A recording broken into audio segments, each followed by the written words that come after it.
Your epidermis is showing. If you were stuck on an island and you couldn't eat one kind of cake, what kind of cake would that be? The answer is simple. It's carrot cake. It's tangy, it's sweet, it's rich, it's healthy. What's that? It's not healthy? But there's carrots in it. Oh yeah, that makes sense. It's tangy, it's sweet, it's rich, it's hella delicious, and most importantly, it's very easy to make. Carrot cake. The most versatile cake of all cakes, in my opinion. You can eat it in the morning as a muffin, or in the afternoon as a loaf, or late in the evening in its superior shape, the cake. But let's be real. Muffin, it's a cupcake for breakfast. A loaf, it's a slice of cake for lunch. It's all cake, and ain't nothing wrong with that. Alright, to start off, we're gonna need 300 grams of white sugar and 300 grams of brown sugar. Right off the bat, we can probably see how the carrot cake isn't the healthy cake. And next we're gonna need 8 eggs and then 1 tablespoon of vanilla extract. We'll whisk this together. And then after that, 600 grams of vegetable or canola oil. Whisk this all in together. And next, we are going to sift in 560 grams of cake flour. If you don't have this, you could use all-purpose. That is one of the purposes. But if you got cake flour, go ahead and use it. What am I doing? This is so much smarter. All right, this helps us get rid of any lumps in our batter. Then next, we're gonna add 10 grams of ground cinnamon. If you have fresh cinnamon, if you have fresh cinnamon sticks that you can grind up, fresh tastes a lot better. 8 grams of salt. That's 14 grams of baking soda. Baking soda, I got baking soda. Baking soda, I got baking soda. And then 14 grams of baking powder. Whisk this all in together very gently. More of a fold than a whisk. Once that all comes together, we are going to measure out about 500 grams of carrot, to which we're going to peel the skin off. I'm using a box grater on the fine setting. Grate all of our carrots in. This will probably be easier. We want our carrot to be shredded super fine. Ooh, this is a workout. All right. Oh. That is a lot of carrot. Sugar and oil. We'll get all of our carrot in. Then lastly, want to add any nuts or dried fruit, if you're into that thing. Raisins don't belong in carrot cake. You add about 250 grams of whatever it is. I got some crushed walnuts here. Pour all in. Then we'll fold that all in together. Spatula is probably a better choice.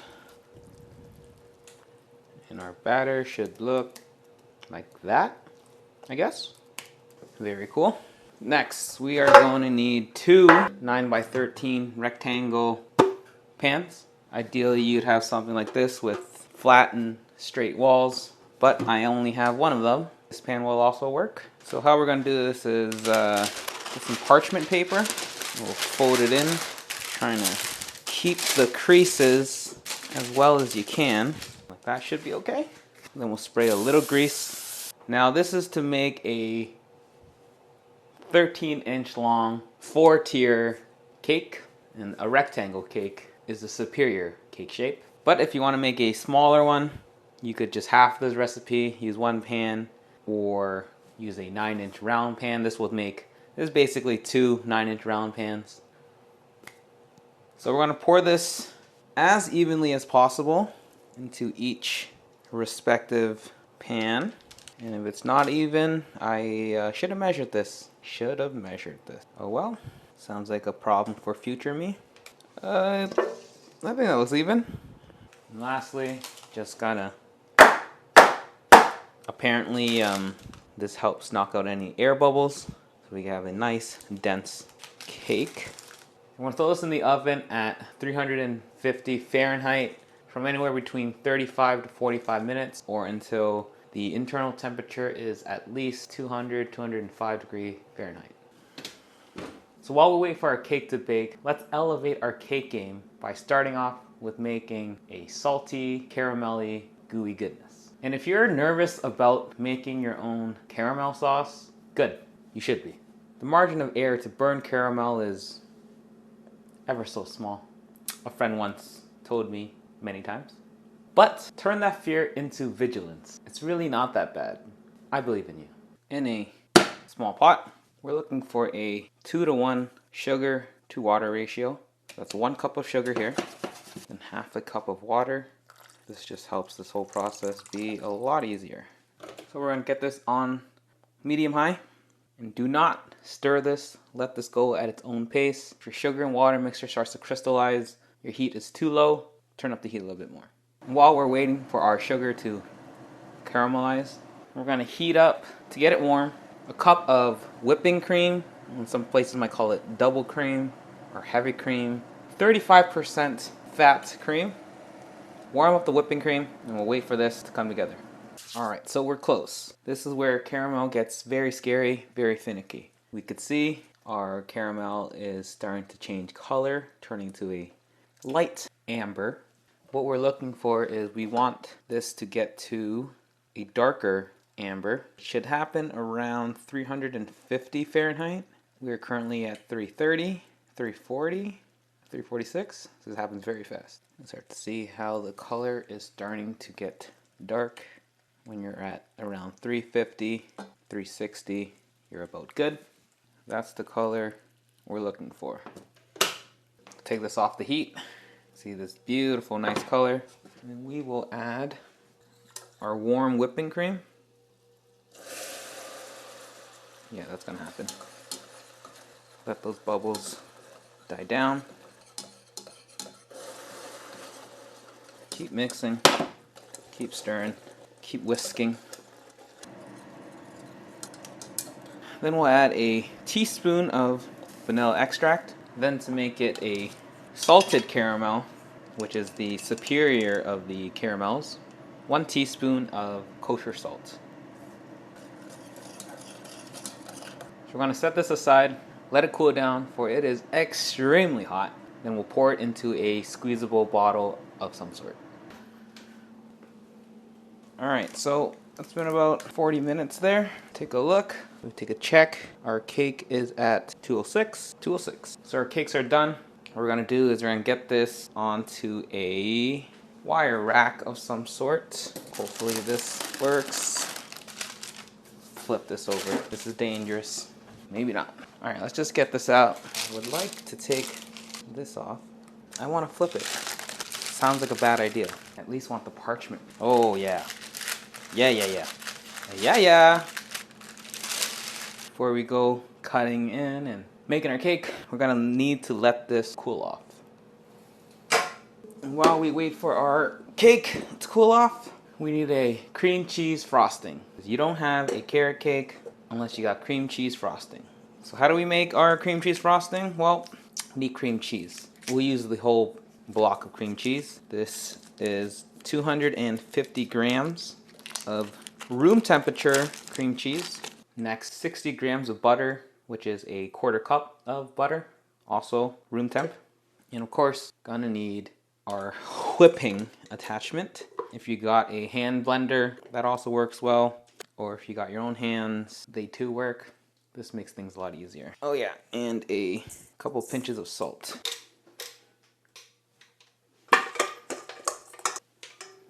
You have to plug this in. And if it's not as room temperature as you thought it was, I have to do this a few times. Knock it out, whip it down, knock it out, whip it down.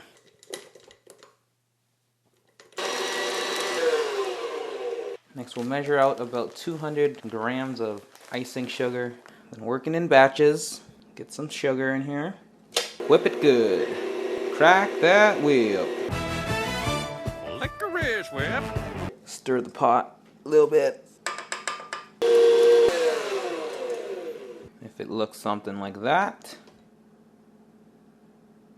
that's some good frosting. Let's give this little taste test here. Well, that slaps. cream cheese, butter, a little salt, and sugar. How can you go wrong? That's good. That's good. Very healthy. Let's set this aside and get ready to build a cake. So we got our salted caramel sauce all cooled down. All right, let's give this a taste.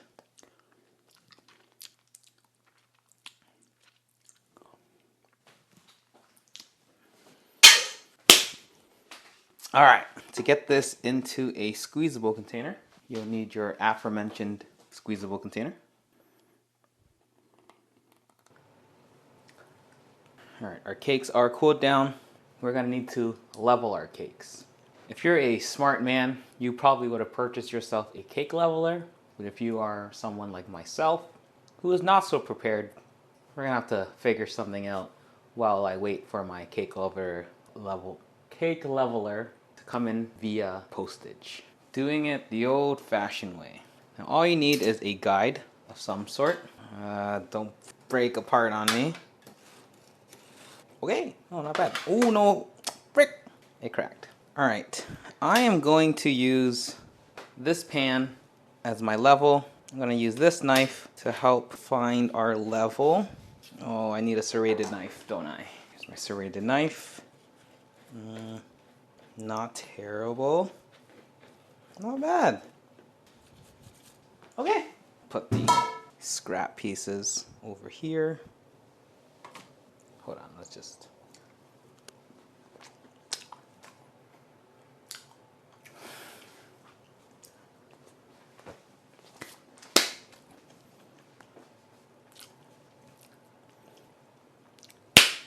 And we're gonna do the same for the other one. And then we'll have two nice and leveled pieces.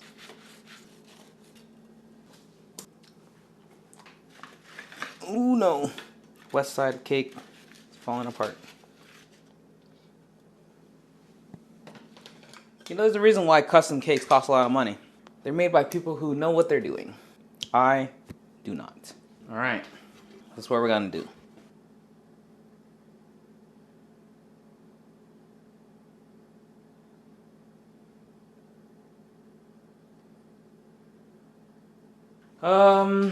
Okay, I know for sure I want to split this in half.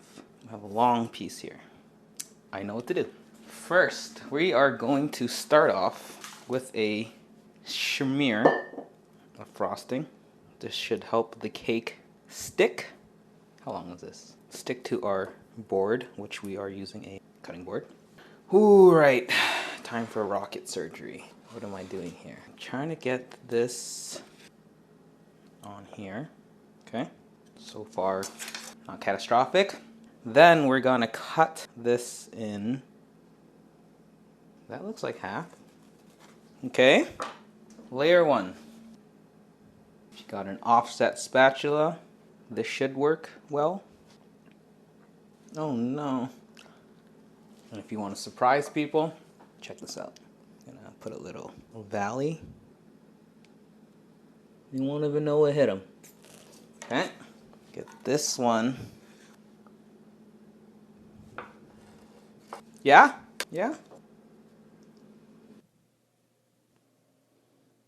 Oh, where am I gonna cut this one? I don't know, this one's starting to break here. All right, let's just hope for the best. No! She broke. Oh wow, she broken good. It's okay. We could rebuild her. No one will know. I hope this cream cheese frosting turns it into a good glue. All right, our last section.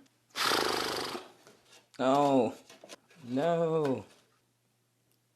Oh yeah, that's something. So you're probably thinking, this looks really ugly now, right? Yes. So we're gonna trim it. And hopefully this doesn't fall apart. Wrong knife. All right, here it goes. Halfway there. I think we can make it. All right. Come on, baby. Don't die on me. I know it's oozing out. The final line. All right, so we've trimmed our sides. Let's Try to clear off our cutting board here. Doesn't look great, which is why we have our caramel to hide our imperfections. Just drizzle all over the top. Let it drip down the sides. Let it do its thing. Now, of course, if you knew what you were doing, you could put some fancy things on top. You could just leave it like this. Now, what I probably should have done was put it in the fridge for about 30 minutes to an hour to let the cream cheese firm up. Then that probably would have made trimming a lot easier. Probably would have made this thing a lot nicer. But what are you gonna do? So I'm gonna slap this in the fridge, let this cool off. Now, what are we gonna do with all of these scraps? I think these are the best part. They're in perfect bite-sized shape. Real crispy.